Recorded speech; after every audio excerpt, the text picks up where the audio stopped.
Dans cette vidéo, nous allons voir dans le détail les options de la fenêtre qui est de gestion des emails.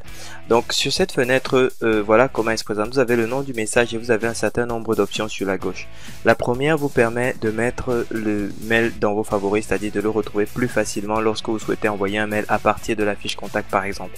La deuxième vous permet d'éditer le mail, la troisième de le supprimer, la quatrième vous permet de voir les campagnes ou les mails intelligents qui ont été créés à partir du mail en question, c'est-à-dire que si vous cliquez dessus, vous avez les mails en question ainsi que les liens qui sont les liens qui ont été utilisés et les liens qui ont été supprimés. Ensuite, vous avez sur le lien suivant les rappels, c'est-à-dire que pour chaque mail, vous avez la possibilité en fait de définir une notification si jamais le contact ne l'a pas lu après un certain temps. Donc vous avez la possibilité de voir tous les rappels qui sont programmés et de supprimer toutes les notifications ultérieures. Donc et puis vous avez cette icône qui vous permet de voir les informations détaillées sur le mail en question. Donc voilà pour la présentation des icônes que vous avez là. Ensuite, en dessous, ce qu'il faut voir, c'est que vous avez un bouton qui s'appelle Action en masse. Alors, à quoi sert ce bouton? Il vous permet en fait de déclencher une série d'autres actions. Je vais vous prendre un exemple. Les autres actions qui sont possibles, donc vous pouvez supprimer en masse les mails, cloner des mails, faire des opérations sur les listes, transformer un mail intelligent ou changer de modèle graphique.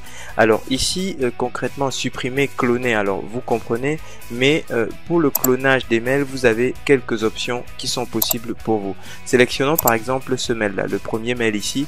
Si je viens ici et je clique ensuite sur cloner, il y a quelques options. Donc vous pouvez laisser le nom du message tel quel, établir un nouveau nom donc pour tous les messages qui vont être clonés si vous en avez sélectionné plusieurs, ou alors ajouter un préfixe au nom en question, donc qui va commencer par copie. Vous pouvez changer ça par ce que vous voulez, et ensuite vous avez la possibilité de définir les listes dans lesquelles le mail en question va être cloné. Ça peut être dans la même liste, ça peut être dans d'autres listes, et vous pouvez, si vous cochez cette case, en fait il va cloner autant de mails que de listes que vous aurez sélectionné, avec un mail c'est différent pour chacune des listes.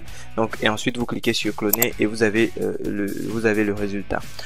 La deuxième option, donc ça permet de transformer un mail intelligent. Ça vous permet d'obtenir un mail pour lequel, pour chacun des liens qui se trouvent dans le mail, vous pouvez déclencher d'autres actions si l'utilisateur clique sur le mail ou si l'utilisateur ouvre le mail en question.